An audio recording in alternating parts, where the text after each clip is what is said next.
Hey, Kitches, Troy here from sunny Hawaii. Just kidding. That's not real. Fooled you, didn't I? Anyway, I just wanted to check in and say hi.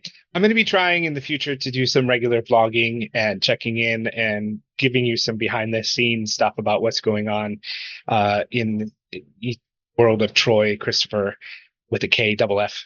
Um, and just wanted to kind of like record this part of my life and also maybe give some insight on what it takes for an over the hill wannabe pop star to make it through the world. And that's what this will be about.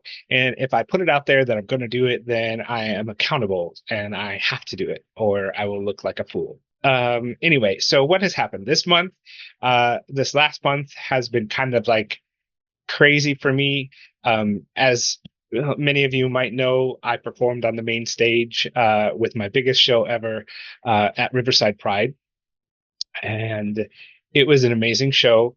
I had set pieces, I had a crew, I had dancers, and I had rehearsals. Oh my God, the rehearsals nearly killed me. Also, I discovered I'm not a dancer. I have always thought that when push comes to shove, when it's time to do choreography, that I could just jump right in and I would have no trouble at all. Well, that didn't turn out to be the case. Bless my choreographer's heart, Melissa Luna. She just rolled with it as much as she could.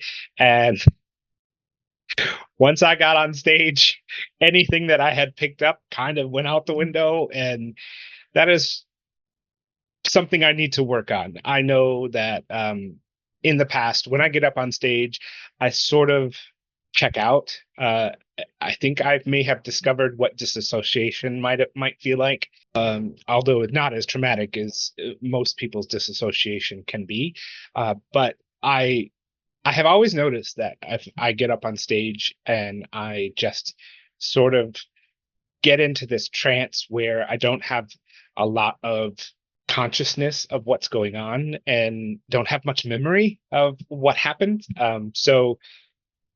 Yeah, I need to work on that. And I think that going forward, especially in a show that might be repeated, where it's not just a one-off, that'll get better and better as it goes because like I'm doing the same thing and I can kind of just sort of um, let go and be there. Whereas like I feel like my brain kicks into survival mode and sort of pushes out any consciousness that might be there, and we go through the motions anyway. So that's why I didn't do well dancing. Hopefully in the future I'll be able to. What I really needed is like maybe 10 more rehearsals so that I could really learn the moves rather than worrying about the whole show. One of the mistakes I think I made early on is we really had such a short rehearsal schedule before this show that I jumped in to rehearse everything all at once, not just the dancing. I was trying to sing, I was trying to remember production details and stuff while I was trying to learn the choreography, and it just didn't. My ADHD brain just does not work that way. And in the future, I definitely know that I'm going to have to focus on learning the dance moves and then marry that all together later in the process. But that being said, I had an incredible time. I was shocked at the uh, response. The audience energy just popped in the beginning when him, shout out to him by the way, a great MC, really could not have been introduced by a better MC. He is able to get the crowd's attention, and once my music started, and the visuals came up on the video screen, I we all just I've gotten so many comments from other people even about this. It just felt like a out of nowhere experience for the crowd energy. So thank you for that. That was really great to feel. It was amazing. So that's what's been going on in my world in the last couple of months. Rehearsals. I came off stage, hit with a bolt of lightning of inspiration. I came back and I wrote a couple of uh, really good banger songs that I can't wait to get off to my producer. By the time that we do Palm Springs Pride in November, I hope that I have at least one of those songs out and about because it's specifically for Pride. So, um, yeah, so that's some cool stuff. And I saw one other thing. I saw so many familiar faces in the crowd at Riverside Pride, and that was so cool to see so many friends and out there cheering me on. So thank you for showing up. I really appreciate you. Going into Riverside Pride, I was thinking to myself that this might not be the path for me, even though I still have this dream. I still fully believe in music and my my creativity and things like that. I was like asking myself, am I just too old? Did I miss this bus? And I really do feel that like I have missed a bus or five when it comes to pursuing a pop career. Riverside Pride really kind of refreshed me and turned me around a little bit on that. I am, however, going to sort of refocus on different tasks, different aspects of where I'm going with this endeavor plan. I have like four music videos. Treatments are written for them. I need to find the money for them. I need to find the production for them. But yeah, there's music videos on the horizon. Going to try and focus and fast track at least one video, probably Mr. Midnight. That song is getting so long in the tooth now. It's been out for over a year. It's overdue for a video. I do have also a remix, a couple of remixes actually of Mr. Midnight that are going to come out later this year on a sort of a maxi single sort of format. Um, and I'm really excited about that. My producer that I normally work with, his name is Carl Cully, and he did a phenomenal remix. I cannot wait. It's actually going to be the video, the music video version. It's called the Wild Spirit remix of Mr. Midnight, and it's going to come out later this year. And I love it so much that I think that's going to be, I'm pretty sure that's going to be the music video version. Um, we also have a sort of visualizer on deck for Tear Me Down, which is actually just the visuals that we created for uh, the stage production that we did at Riverside Pride.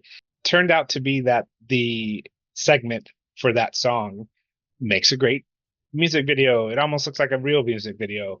So we're going to put it out as a visualizer to kind of like fill in the gap between now and when we have an actual video for that, because there's an actual video treatment for Tear Me Down as well that is going to be very powerful and very deep and related to the song that I can't wait to do. Also, new music. I have got several songs in the can, and I've got a couple of songs that I still need to record. The idea was to have an EP out this past spring. Things didn't work out timing wise for me. We're going to put out a full album instead. And that's going to be maybe next spring, maybe fall, but that's probably ambitious. So spring, I'm going to say next spring, we're going to do the album instead. There's going to be probably five singles from it. This like it's 2000, because there's just so many songs and ideas that I have for videos for these songs. The big thing is money. I need money to produce these videos. Even on the cheap, they're going to be expensive. A small, tiny, scrappy production company that makes these videos, but we're going to get them done. And so that's what's coming up in the near future. I am so excited to actually work on some music because like I did these couple of songs, Not Going Anywhere and Mr. Midnight, and I put them out just sort of like sticking my toe in the water and went into performing mode, and probably should have abstained from that while focusing more on the release of those songs, because those songs have really stagnated because I was focused on other things. Now I'm going to use this summer and fall to refocus on releases. And that doesn't mean I'm not going to perform. I have some gigs in the works, which we'll be announcing soon. And yeah, so exciting stuff coming up. Exciting stuff just happened. I am in a place right now where I didn't expect to be even a few weeks ago. So I'm going to close this vlog with a, I don't want to call it advice, but it's going to be sort of like something I've learned in life. I'm not exactly a spring chicken. I've been around for a few decades now, and I feel like there's some things I've learned that might be useful to others.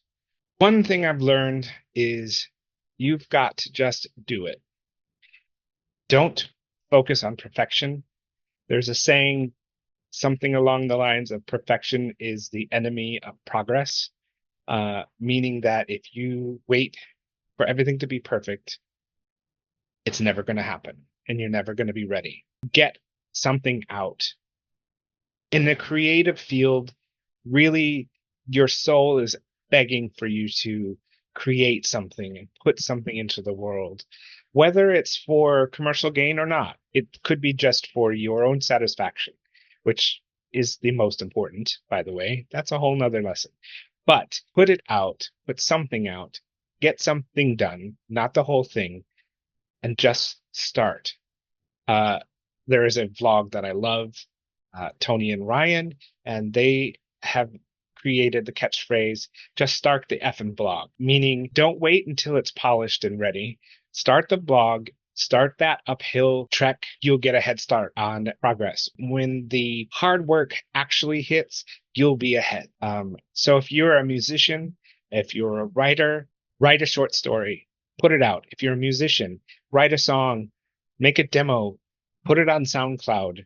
It doesn't have to be great. You're going to start getting attention. Right now, it's so important to have followers on TikTok or Instagram. And in the industry, that is vital these days. Start building that following now. It doesn't matter if you have a whole album ready or not, or if that song is perfect or not. You can put out a perfect version later.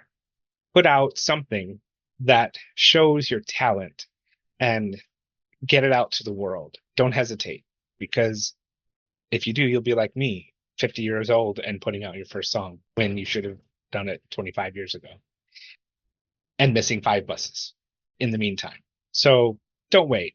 Just get it out. Just start the journey and you'll be fine. Everything will be fine. Nobody's going to die. That's actually, I'm going to tag that on here. When you deal with anxiety about what you're going to do, what you're going to put out, what's happening, if you're terrified about going on stage, it's normal to have stage fright.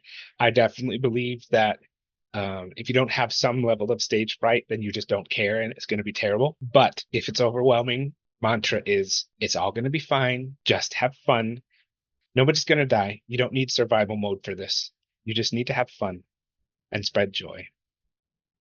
Until next time, Kitches, I'll talk to you soon.